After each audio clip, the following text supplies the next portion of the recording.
ఊరు ఊరు ఊరు ఇదే మా అందమైన చిన్న పల్లెటూరు. రండి, మా పల్లెటూరిని చూపిస్తాను. చూడటానికి చిన్నగా ఉన్న అన్ని సదుపాయాలున్న ఊరు. ఈ అందమైన పల్లెటూరికి సర్పంచ్ ఎలక్షన్స్ వచ్చాయండోయ్. దాదాపుగా 2 సంవత్సరాల కాలం నుండి సర్పంచ్ లేకుండానే గ్రామం కొనసాగుతుంది. సర్పంచ్ ఎలక్షన్స్ రావడంతో గ్రామంలో గల్లీ గల్లీలో ఎలక్షన్స్ ప్రచారం. ఎక్కడ నిల్చున్నా ఎక్కడ కూర్చున్నా ఎలక్షన్స్ గురించే నడుస్తుంది. సుమారు 2200 మంది ఓటర్లు కలిగిన మా ఊరు ఈసారి సర్పంచ్ పదవి ఏ వ్యక్తిని వరిస్తుందో చూడటానికి ఈ 14 వరకు వెయిట్ చేయాల్సిందే. ఈసారి ఎలక్షన్స్ ఇప్పటి వరకు ఎప్పుడు చూడనటువంటి సర్పంచ్ పదవికి పోటీ జరగనుంది. మరి ఈసారి సర్పంచ్ ఎలక్షన్స్ ఎలా జరుగుతాయో తెలుసా? ఈవినింగ్ కాగానే ప్రచారం. గల్లీ గల్లీలో నైట్ అంతా మంటలు పెట్టుకొని ఏ పార్టీ వాళ్ళు ఏ ఇంటికి వెళ్తున్నారో అని గల్లీలోని వాళ్ళు గమనిస్తూ ఉంటారు. ఇంకా బైకులపై ర్యాలీలు, మధ్యాహ్నం అయితే బిర్యానీలు, పార్టీలు, నైట్ అయితే ప్రచారాలు. అబో, ఇలా చెప్పుకుంటూ పోతే చాలానే ఉన్నాయి. నాకు తెలిసినంత వరకు మా గ్రామానికి సర్పంచులుగా చేసిన వాళ్ళు తాజా మాజీ సర్పంచ్ గారు గౌడిగమ విశ్వనాథం గారు, బేగరి రాములు గారు, బంటు వీర్శెట్టి గారు, గౌడిగమ అమర్బాబు గారు, శ్రీశైలం స్వామి గారు, వీర్శెట్టి గారు, కల్లపల్లి సంగప్ప గారు.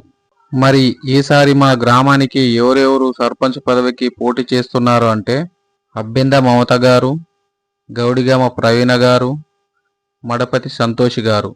ఈ ముగ్గురిలో సర్పంచ్ పదవి ఎవరిని వరిస్తుందో చూడాలంటే 14 వరకు వెయిట్ చేయాల్సిందే. ఈ అందమైన చిన్న పల్లెటూరును 10 వార్డులుగా విభజించారు. ఈ 10 వార్డులకు ఎవరెవరు పోటీ చేస్తున్నారన్నది ఇప్పుడు చూద్దాం. వార్డు మెంబర్గా నిల్చున్న వ్యక్తులు: 1వ వార్డుకి పెద్దగొల్ల కళావతి, బొబ్లిగమ సువర్ణ, మఠం శివనీల. 2వ వార్డుకి గౌడిగమ వీర్శెట్టి, పెద్దగొల్ల సంగమేష్, బోయిని జైపాల్.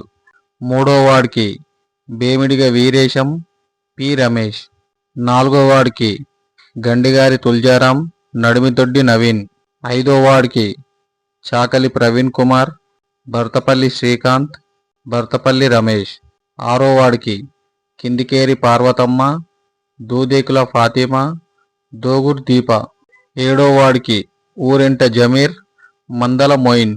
8వ వార్డుకి జీర్లపల్లి మౌలానా, మహమ్మద్ అఫ్సర్. 9వ వార్డుకి ఓర్సు ఎల్లమ్మ, సంగెం ఎల్లమ్మ. 10వ వార్డుకి కొత్లపురం జ్యోతి, పెద్ద లావణ్య, సూర్యపేట అనసూయ. ఇలా ప్రతి వార్డుకి నిల్చున్న గ్రామ వార్డు మెంబర్లు.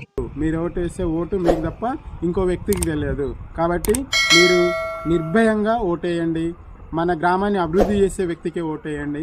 ఫైనల్గా నేను ఏం చెప్పాలనుకుంటున్నా అంటే, మీరు ఎవ్వరు కూడా ఎవరికి భయపడకండి. ఒక్కరోజు భయపడినట్లయితే 5 సంవత్సరాలు బాధపడాల్సి వస్తుంది. కాబట్టి మీరు ధైర్యంగా మన గ్రామాన్ని ఎవరైతే అభివృద్ధి చేస్తారో వాళ్ళకు ఓటు వేసి గెలిపించండి. మీరు వేసే ఈ రోజటి ఓటే రేపటి మన గ్రామ అభివృద్ధి.